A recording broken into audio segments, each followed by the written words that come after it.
Donc je vais laisser la parole maintenant à l'apôtre Hiro Célestin du Crèbe qui va nous entretenir sur le thème la similitude entre Lucifer et Jésus-Christ. Merci, monsieur Zouzou, et bonsoir. Et bonsoir aux auditeurs, aux auditrices de la radio Marcoré. Ce soir, nous allons partager un enseignement qui a pour thème la similitude entre Lucifer et Jésus-Christ. Mais avant de commencer notre thème, nous allons situer un peu le gouvernement de Dieu. Ce qui était le gouvernement de Dieu. Parce que Dieu était considéré comme le président du monde. Étant le président du monde, il a formé son gouvernement. Et son gouvernement, il y avait 3 archanges. Les archanges sont les chefs des anges. Voilà. Donc il y avait 3 archanges. Il y avait des groupes des anges. Parmi ces groupes-là, il y avait Lucifer que Dieu avait nommé comme Premier ministre. Lucifer a été nommé comme Premier ministre, donc il venait juste après Dieu. Et ensuite, Dieu a nommé Michel comme ministre de la Défense. Parce que quand nous allons dans les Écritures, lorsque nous voyons que l'Éternel allait combattre l'ennemi, c'était l'archange Michel qui allait avec son groupe combattre. Et il a nommé Gabriel ministre de la communication. Effectivement, l'archange qui allait donner les messages de la part de Dieu au peuple de Dieu. Donc, voici le gouvernement que Dieu avait formé. Il était le président. Il avait nommé Lucifer comme premier ministre. Il a nommé Gabriel comme ministre de la communication. Et ensuite, Michel comme ministre de la défense. Et à un certain moment, Lucifer a commencé à se voir au-dessus, pareil comme Dieu. Alors il voulait être adoré à la place de Dieu. Et Dieu a envoyé Michel, qui est le ministre de la Défense, dégager Lucifer. Et c'est comme ça que Lucifer est descendu avec le tiers des anges. Et maintenant, Dieu s'est dit qu'il fallait chercher quelqu'un pour reprendre ce ministère-là. Et Dieu a amené Jésus-Christ. Mais pour qu'une personne puisse prendre ce ministère-là, il fallait que cette personne ait les qualités de Lucifer. Mais, je reprends. Quand je dis la similitude entre Lucifer et Jésus-Christ, je ne dis pas la similitude entre le diable et Jésus-Christ. Parce que Lucifer était un ange que Dieu aimait bien. Mais c'est après qu'il est devenu le diable. Mais pendant qu'il était Lucifer, il avait les qualités. Et ce sont ces qualités-là que nous allons retrouver en Jésus-Christ. Parce que pour prendre ce poste-là, il fallait que celui qui arrive à prendre ce poste-là ait les mêmes qualités que Lucifer avait quand il était à côté de Dieu. Il ne pouvait pas faire moins que ça. Alors Dieu a envoyé son fils Jésus-Christ pour pouvoir prendre ce poste-là. Maintenant, nous allons essayer de voir en détail les qualités de Lucifer et les qualités de Jésus-Christ. Nous allons aller en Ézéchiel 28, verset 12, où il est écrit « Fils de l'homme, prononce une complainte sur le roi de Tyr. Tu lui diras, ainsi parle le Seigneur, l'Éternel. Tu mettais le sceau à la perfection. » Lucifer mettait le sceau à la perfection. Qui veut dire quoi? Lucifer ne crée pas. C'est Dieu qui crée. Mais une fois que Dieu finit de créer, Lucifer reproduit ce que Dieu a fait. Donc il mettait le sceau à la perfection. C'est ce que Lucifer faisait. Donc nous allons voir aussi Jésus-Christ. En Jean 5, verset 19, il est écrit Jésus reprit donc la parole et leur dit, en vérité, je vous le dis, le Fils ne peut rien faire de lui-même, mais il ne fait que ce qu'il voit faire au Père. Et tout ce que le Père fait, le Fils aussi le fait pareillement. Donc, il met aussi le sceau à la perfection, comme Lucifer. Nous continuons en Ézéchiel 28, verset 12. Tu étais plein de sagesse, parfait en beauté. Lucifer était plein de sagesse, parfait en beauté. Nous allons voir aussi Jésus-Christ. En Matthieu 54, verset 13, il est écrit, on parlait de Jésus-Christ quand il commençait à enseigner la parole de Dieu. S'étant rendu dans sa patrie, il enseigna dans la synagogue. De sorte que ceux qui l'entendirent étaient étonnés et disaient, d'où lui viennent cette sagesse et ces miracles? Voici, Jésus-Christ aussi avait la sagesse. Lucifer était plein de sagesse. Jésus-Christ aussi était plein de sagesse. Nous allons en Ézéchiel 28, verset 13. Tu étais à Éden, le jardin de Dieu. Tu étais couvert de toutes sortes d'espèces. Tu étais couvert de toutes espèces de pierres précieuses. Des sardoines, des topazes, des diamants, des chrysolites, d'onyx, des jaspes, des saphirs, d'escarboucles, d'émeraudes et d'or. Et quand nous allons en Apocalypse 4, verset 3, il est écrit, celui qui était assis ayant l'aspect d'une pierre, des jaspes et des sardoines, et le trône était environné d'un arc-en-ciel semblable à de l'émeraude. C'est-à-dire tout ce que Lucifer avait était en Jésus-Christ.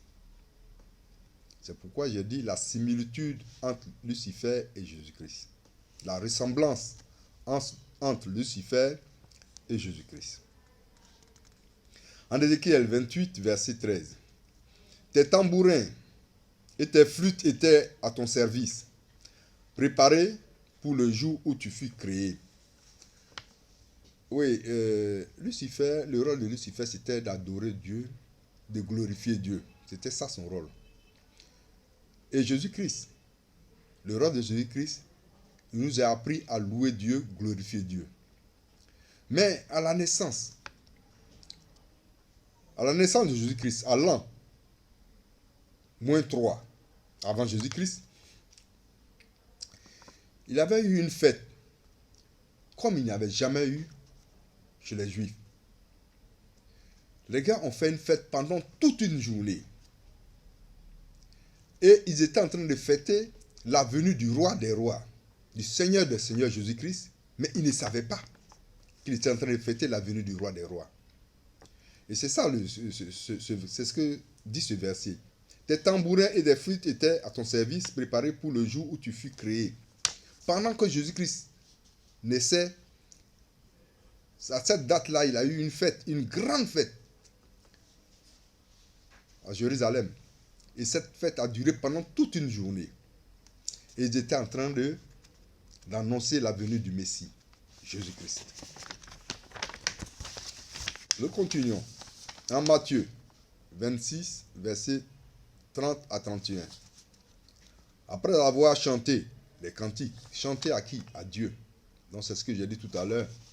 Le rôle de Lucifer, c'était de louer Dieu, adorer Dieu, glorifier Dieu. Et c'est ce que Jésus-Christ est venu nous montrer. Donc nous prenons automatiquement la place de Lucifer, avec Jésus-Christ à notre tête. Alors Jésus leur dit, je serai pour vous tous cette nuit une occasion de chute. Car il est écrit, je frapperai le berger et les brebis du troupeau seront dispersées. Donc c'était quand Jésus-Christ, à la veille, au moment où on devait l'arrêter, c'est là où il a chanté les cantiques et ensuite il allait sur la montagne pour prier. Nous continuons en Ézéchiel, verset 28, Ézéchiel 28, verset 14. Il est écrit, tu étais un chérubin protecteur, aux ailes déployées. Je t'avais placé et tu étais sur la sainte montagne de Dieu. Il était un chérubin protecteur. Quand nous allons à 1 Jean 2, verset 1, il est écrit: Mes petits enfants, je vous écris ces choses afin que vous ne péchez point. Et si quelqu'un a péché, nous avons un avocat auprès du Père, Jésus-Christ le juste. Un chérubin protecteur, un avocat, c'est pareil. Nous continuons en Ézéchiel, Ézéchiel 28, versets 15 à 16. Tu marchais au milieu des pierres étincelantes. Et tu as été intègre dans tes voies, depuis le jour où tu fus créé, jusqu'à celui où l'iniquité a été trouvée chez toi. Par la grandeur de ton commerce, tu as été rempli de violence et tu as péché. Quand on parle de commerce, on parle de troc. C'est-à-dire, c'est de l'échange. Donc, je te donne de l'argent, tu me donnes ta chaussure. Je te donne une serviette, tu me donnes une éponge. C'est du troc. Il voulait troquer sa place avec la place de Dieu. Il voulait être adoré à la place de Dieu. C'est ça ce commerce. C'est du troc. En Ésaïe 14, verset 12, il est écrit: Te voilà tombé du ciel, as brillant. Lucifer est appelé as brillant, fils de l'aurore. Quand nous allons dans l'Apocalypse 12, verset 16, il est écrit: Jésus dit: Moi, Jésus, j'ai envoyé mon ange pour vous attester ces choses dans les églises. Je suis le rejeton et la postérité de David, l'étoile brillante du matin. Lucifer est appelé as brillant. Jésus-Christ est appelé l'étoile brillante du matin. Voici une des similitudes qu'il y a entre Jésus-Christ et Lucifer. En Ésaïe 14, versets 13 à 14. Tu disais en ton cœur: Je monterai au ciel. J'élèverai mon trône au-dessus des étoiles de Dieu. Non, il ne peut pas lever son trône au-dessus des étoiles de Dieu, puisqu'il est déjà au-dessus des étoiles de Dieu. La seule personne, en tant que premier ministre, qui est au-dessus de lui, c'est Dieu. Donc, ce verset-là devait être écrit: J'élèverai mon trône au-dessus de l'étoile Dieu. Il était déjà au-dessus de Lucifer et Gabriel, puisqu'il était premier ministre. Il est au-dessus des ministres. La seule personne qui était au-dessus de lui, c'était Dieu. Je continue. Je m'assierai sur la montagne de l'assemblée, à l'extrémité du septentrion. Je monterai sur le sommet des nues. Je serai semblable au Très-Haut. Je serai semblable au Très-Haut. Il voulait être adoré à la place de Dieu. Et Lucifer est venu, Michel est venu le combattre. Et il a déserté son camp. C'est comme si c'était un camp commando à Abidjan, camp commando de Koumassi. Il y a la guerre et il déserte le lieu, le camp, il bouge avec tous ses éléments. Donc le camp reste vide. C'est ça. En Ézéchiel 28, versets 16 à 17. Je te précipite de la montagne de Dieu, et je te fais disparaître, chérubin protecteur, du milieu des pierres étincelantes. Voilà. Il a été précipité par l'archange Michel, qui fait partie du ministère de la Défense. Ton cœur s'est élevé à cause de ta beauté. Et très souvent, quand on dessine le diable, on dessine une queue, il est noir, il est vilain. Non, non, non, non. Il est très beau. Il était très beau. Donc ton cœur s'est élevé à cause de ta beauté. Tu as corrompu ta sagesse par ton éclat, par sa brillance. Lucifer brillait. Je te précipite par terre. Je te livre en spectacle au roi. Donc, il avait un éclat. En 2 Thessaloniciens 2, verset 8, il est écrit: Et alors paraîtra l'impie, que le Seigneur Jésus détruira par le souffle de sa bouche et qu'il anéantira par l'éclat de son avènement. Voici l'éclat qu'il a aussi, comme Lucifer. Lucifer, à cause de son éclat, Jésus-Christ a un éclat aussi. Et c'est pour cela que Jésus-Christ est au-dessus de tout le monde. Parce qu'il est venu prendre cette place-là. Il est Premier ministre, à la place de Lucifer. Et c'est pourquoi Philippiens 2, versets 5 à 11 nous dit: ayez en vous les sentiments qui étaient en Jésus-Christ, lequel existait en forme de Dieu. Il n'est pas écrit lequel existait Dieu. On dit il existait en forme de Dieu. Comme on peut dire, il existait comme Dieu. Mais on n'a pas dit qu'il était Dieu. Si on dit le chien là est comme un gorille, ça ne fait pas du chien là un gorille. Il est comme. Donc lequel existait en forme de Dieu. N'a pas regardé comme une proie à arracher, d'être égal avec Dieu. Donc il n'a pas cherché à troquer. Arracher ici, c'est troquer sa place. À être égal avec Dieu. Comme Lucifer avait fait. Avec toutes les qualités que Jésus-Christ a. Comme Lucifer, il n'a pas cherché à prendre la place de Dieu. On n'a pas dit qu'il est Dieu. Il avait les qualités de Lucifer qui le faisaient comme un Dieu, mais il n'a pas cherché à prendre la place de Dieu. Je reprends au verset 6. Lequel existait en forme de Dieu, avec les qualités qu'il avait. Il avait la forme de Dieu.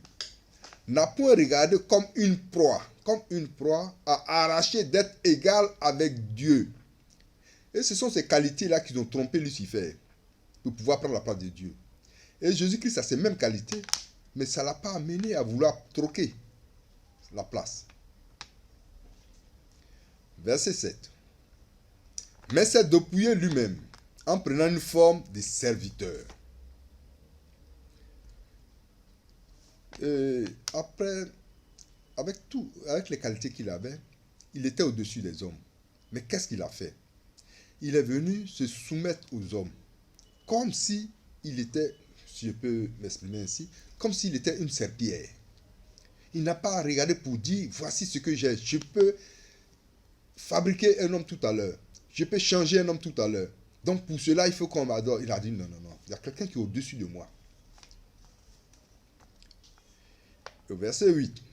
Il s'est humilié lui-même, se rendant obéissant. On dit qu'il s'est rendu obéissant. Il s'est rendu obéissant à qui? On n'a pas dit qu'il s'est rendu obéissant à lui-même. Il a dû obéir à quelqu'un. À qui? À Dieu, qui était au-dessus de lui. Il s'est humilié lui-même, se rendant obéissant jusqu'à la mort.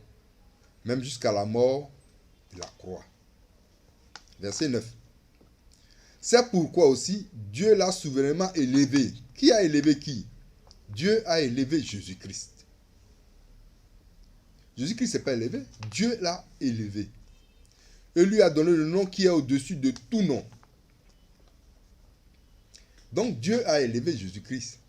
Dieu lui a donné la force à Jésus-Christ. Dieu a donné ce ministère à Jésus-Christ, qui fait qu'il est devenu le premier ministre. Donc il est au-dessus de tout. Verset 10. Afin qu'au nom de Jésus, tous genoux fléchissent dans les cieux, sur la terre et sous la terre, et que toute langue confesse que Jésus-Christ est Seigneur. Seigneur ici, c'est être maître, c'est être dirigeant, c'est être le berger. Il dirige le troupeau. Et tout ce qu'il demande de faire, on l'accepte de faire. C'est ça. À la gloire de Dieu le Père. Donc, afin qu'au nom de Jésus, tous genoux fléchissent dans les cieux, sur la terre et sous la terre, et que toute langue confesse que Jésus-Christ est Seigneur. On n'a pas dit que Jésus-Christ est Dieu. Jésus-Christ est Seigneur et maître, à la gloire de Dieu le Père.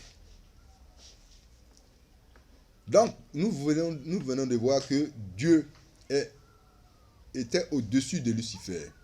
Lucifer était au-dessus des autres archanges. Mais maintenant, nous voyons ici à 1 Corinthiens 11, verset 3, qui dit: je veux cependant que vous sachiez que Christ est le chef de tout homme. Jésus-Christ est le chef de tout homme. Que l'homme est le chef de la femme. Et que Dieu est le chef de Christ. C'est Dieu qui est le chef de Christ. Donc, Dieu est le président. Jésus-Christ devient automatiquement Premier ministre. Mais Dieu n'a pas mis des anges en réserve pour Jésus-Christ.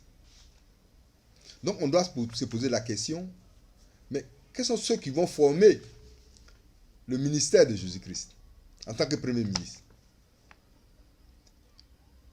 Parce que l'archange Lucifer, qui est devenu après le diable, quand il a été chassé, il est parti avec son groupe. Gabriel a son groupe. Michel a son groupe. Dieu n'a pas mis des anges en réserve pour Jésus-Christ. Et c'est ce que nous allons voir la prochaine fois, le mardi prochain. Nous allons chercher à savoir quels seront les anges de Jésus-Christ. Quels sont ceux qui seront les anges de Jésus-Christ. Nous allons voir ça le mardi prochain. Et Jésus-Christ a pris la position qu'occupait Lucifer, c'est-à-dire Premier ministre. Et je vais terminer avec un verset qui dit: à Dieu seul, sage, soit la gloire au siècle des siècles. Ainsi soit-il. Bien, merci, apôtre Hiro Célestin. Merci, auditeurs et auditrices qui avaient suivi, comment on appelle, cet exposé, ce brillant exposé.